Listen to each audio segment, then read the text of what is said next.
So I'll start by saying that I promise you that I will not deliver every single episode in my car.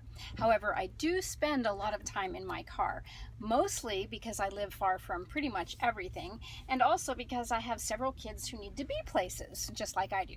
Anyway, as I look for a parking space, I do want to share my thoughts on my work and my offering to you. First of all, my offering is really an artistic expression. I consider myself an intuitive artist. Now, I do have a background in art. My grandmother was an artist, and I remember going to her house growing up, and she had a room that was dedicated to her art. And I learned how to do oil painting and pastels and drawing and all kinds of lovely things. And then when I went to college, I actually majored in design and I minored in art, studio art. Occasionally, I will produce something that I find beautiful, but most of that work is now 3D in terms of, let's say, knitting. However, I do offer my art mostly to people I love, to, myself, first of all, right? Oh, I love these little socks, so I'm going to knit myself a pair of socks. Or to a family member. I rarely put my art out there for people to purchase or to see. This is quite different.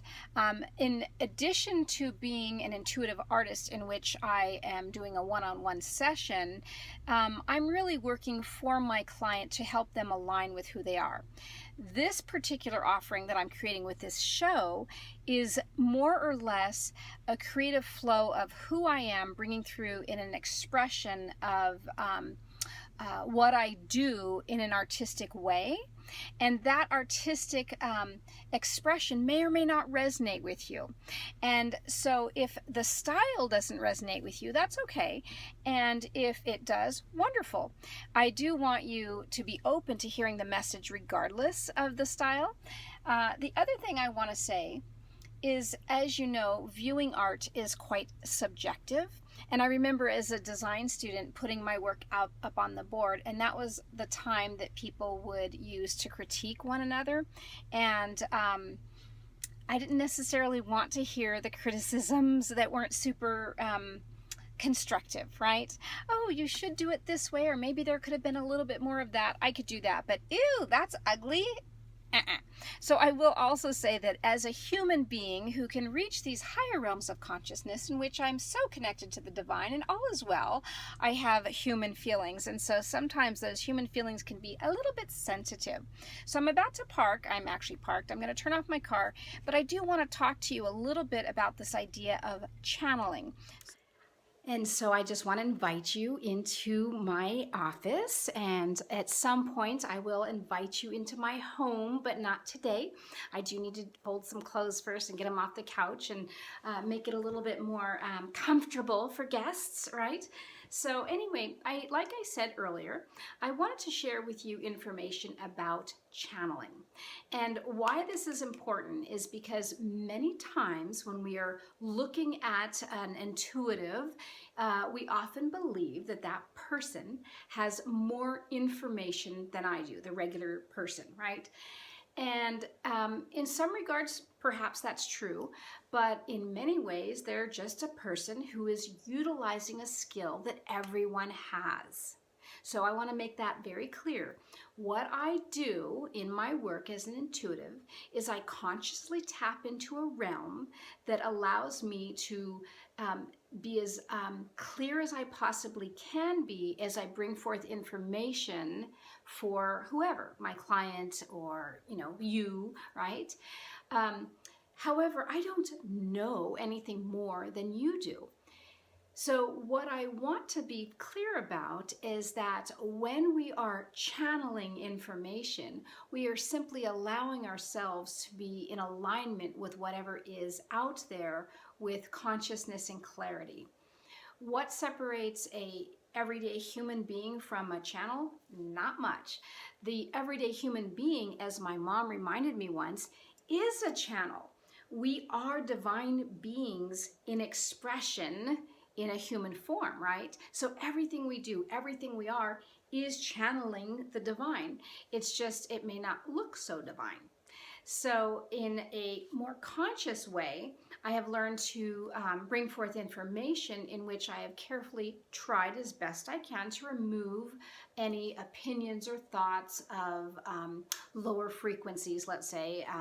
I do hear my own judgment as the information comes through, but I also very clearly feel the energetic frequency of love and non-judgment as it comes through. So I just want to kind of clarify how I work. And as an intuitive artist, which is what I was talking about earlier, this is just simply me opening up to the flow of information and bringing it through. And if you resonate, great. Perhaps there was something in you that already knew this information, that already had the little aha, this seems to make sense for me.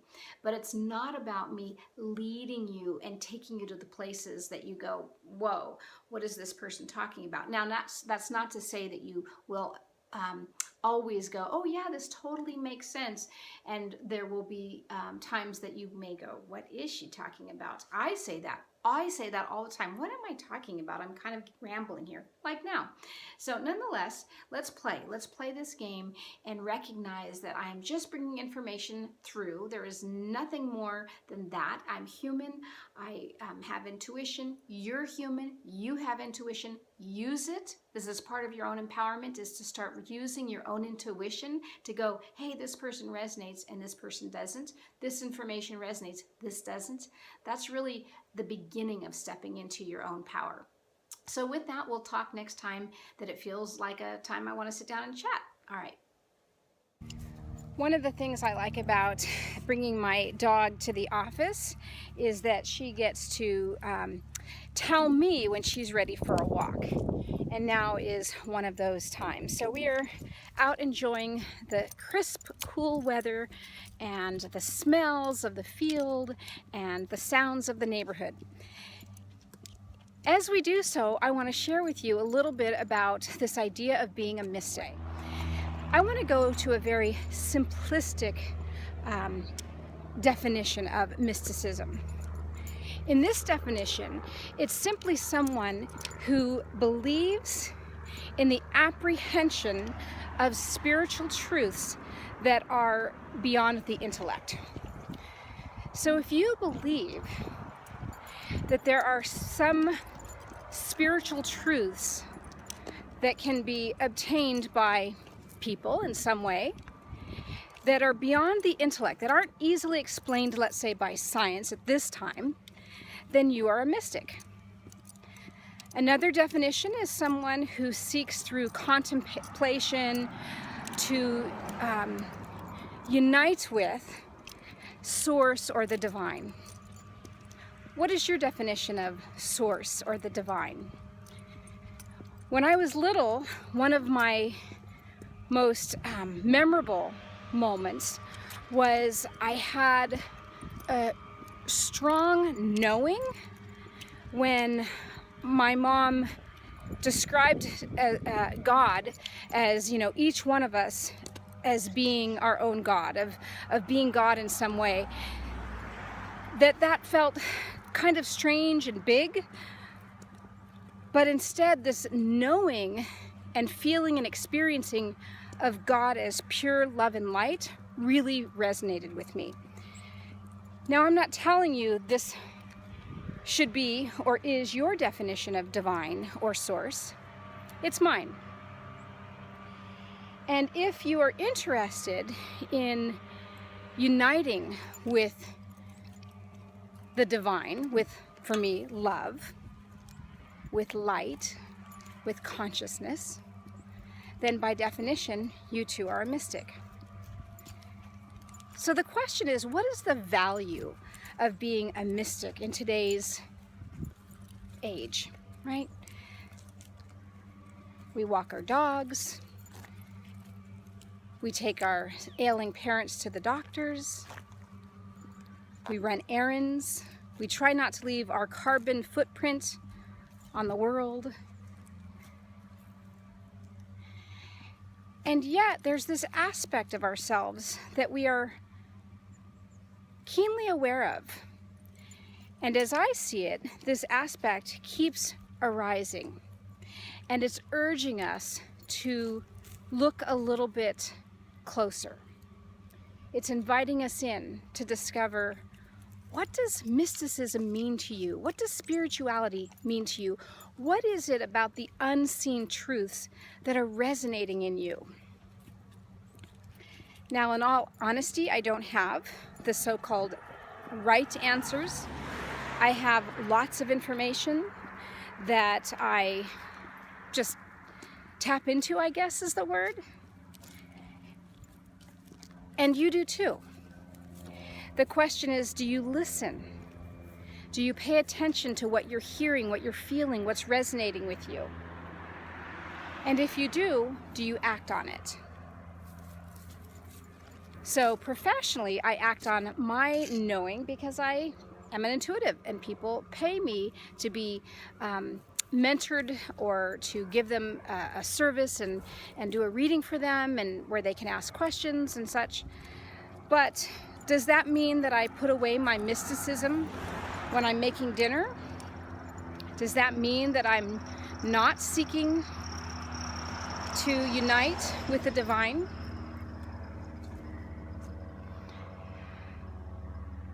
I think that it's easier to think that we are not mystics when we're doing our dishes or walking our dog or all those mundane things.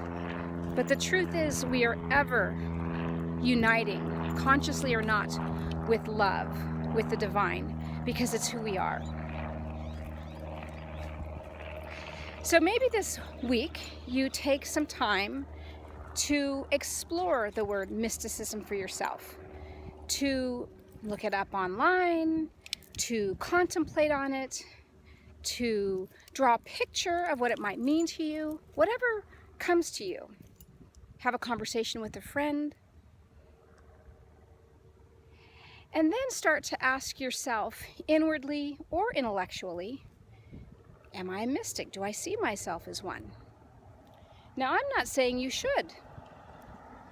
It's just a question. And it's a question that keeps arising for me again and again and again, and that's why I'm doing what I'm doing. Because what I see is there are so many unconscious mystics waking up, ready to learn more about who they are, ready to start to develop their own gifts. And I believe that not only are we doing this as a collective, but how it becomes much more powerful is when we do it as individuals. So, have fun with this. Play, explore, allow your mysticism.